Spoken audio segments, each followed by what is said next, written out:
अगर तुम्हारे भगवान हैं मतलब हमारे भगवान हैं तो मैं तो हूँ नास्तिक, पहले क्लियर कर दूं और फिर आते हैं पॉइंट पे कि भगवान अगर हैं तो कहाँ हैं और क्यों नहीं दिखते हैं। और मैं नास्तिक क्यों हूँ? क्योंकि भाई मैं तर्क के आधार पे चीजों को डिस्क्राइब करता हूँ या मानता हूँ, और आप एक मान्यता और विचार वाली चीज पे भगवान को मान रहे हैं। फिर कहेंगे आप लोग चलो ठीक है मैं गलत हो सकता हूँ कि मैं नास्तिक हूँ, तो क्या नास्तिक होना गलत हो गया?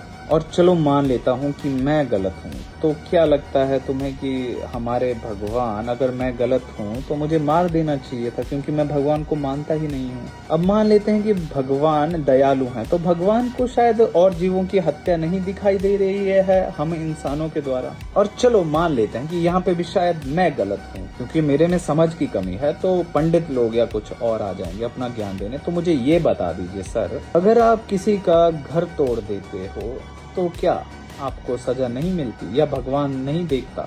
हेल्प तो करता जरूर। कितने जंगल काट दिए आज तक विकास के नाम पे, कितनी प्रजातियां मारी गई हैं, विलुप्त हो गई हैं विकास के नाम पे। और विकास किसका? हम लोगों का। तो भगवान को तो वो भी दिखना चाहिए था, लेकिन भगवान ने सिर्फ आपके धर्म के ही बारे में बात कर दी। या इतने पशुओं का तुमने सेवन कर लिया, इतनों की बलि दे दी, या तो वो भगवान ने ही खुद कहा होगा। और भगवान ऐसा क्यों कहेंगे? क्योंकि भगवान के तो सभी बच्चे हैं, तो हर एक प्राणी यहाँ पे भगवान का बच्चा है, तो बच्चे की हत्या कौन करता है? चलो मान लो इसमें भी मैं गलत हूँ। 3 लाख साल से हम लोग, मतलब हमारे पूर्वज के पूर्वज के पूर्वज, जहाँ से शुरुआत हुई है इंसानों की इस धरती पे, 3 लाख साल के आसपास ही हमें हुआ है समय इस पे आए हुए। और उससे पहले लाखों नहीं करोड़ों सालों तक डायनासोर इस पे राज करके विलुप्त हो चुके हैं। तो क्या लगता है उनके भगवान कोई और थे?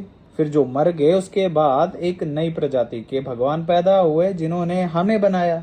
तो मतलब भगवान भी नश्वर हैं। मुझे नहीं पता है या नहीं है, लेकिन मुझे ये पता है कि मैं आज अगर मेहनत करूंगा और सही आवाज उठाऊंगा तो कल मेरा भविष्य और मेरे बच्चों का भविष्य अच्छा होगा। भगवान अभी तक भी नहीं आए किसी की हेल्प करने, आगे भी नहीं आने वाले। और आते हैं किसी की तो वो तो फिर भेदभाव कर रहे हैं। फिर तो वो वही हो गए कि एक पार्टी के समर्थक कर रहे हैं आप, तो भगवान उन्हीं को दिए जा रहे हैं फल, और सवाल पूछने वाले को दे दिया जेल में या तो मार दिया गया। बाकी आप हो ही समझदार।